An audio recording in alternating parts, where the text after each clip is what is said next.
Voici le nouvel écrin dans lequel siégeront les élus du peuple togolais. Et au nombre des prochains pensionnaires de cet impressionnant édifice, on comptera ce jeune militant politique, probable Benjamin de la nouvelle Assemblée nationale.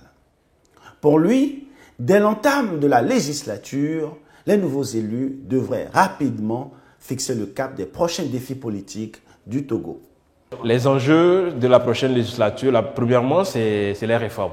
C'est les réformes, il faut rapidement faire les réformes parce que ça fait depuis un bon bout de temps que ça traîne. La législature passée n'avait pas pu les faire et je pense que notre plus gros défi, c'est de rapidement faire ces réformes-là et penser au développement de ce pays parce qu'il y a encore beaucoup de choses à faire sur le plan de développement, sur les questions.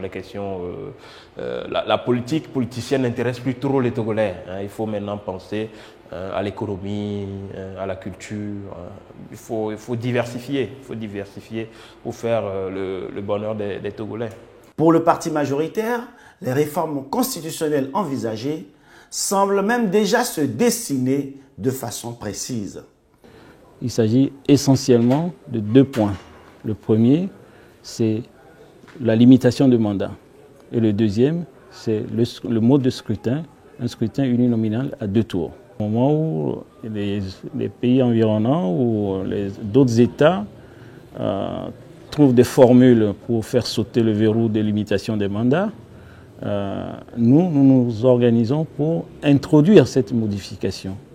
Allez-y chercher encore les raisons d'un blocage qui empêche d'aller vers cet objectif. Le Togo reste confronté à d'énormes défis et enjeux d'ordre politique, d'ordre économique, d'ordre social.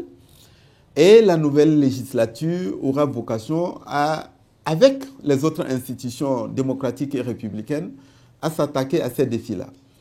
Évidemment, les élections législatives sont une étape dans notre vie politique et démocratique.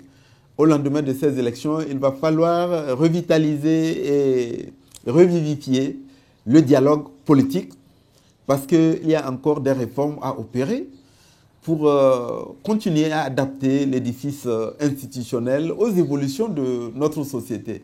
Mais la priorité des priorités de la nouvelle législature sera sûrement de voter et d'adopter les réformes constitutionnelles parce qu'il faut que définitivement cette question soit évacuée et vidée pour qu'elle ne continue pas à constituer un sujet de crispation, qu'elle ne continue pas à cristalliser les débats dans le paysage et dans la vie politique togolaise. Inauguré il y a 6 mois par le président togolais, ce nouveau siège de l'Assemblée nationale, qui fait désormais figure de référence dans la sous-région, s'apprête à abriter des élus qui, dans les prochains mois, écriront des pages décisives de l'histoire du Togo.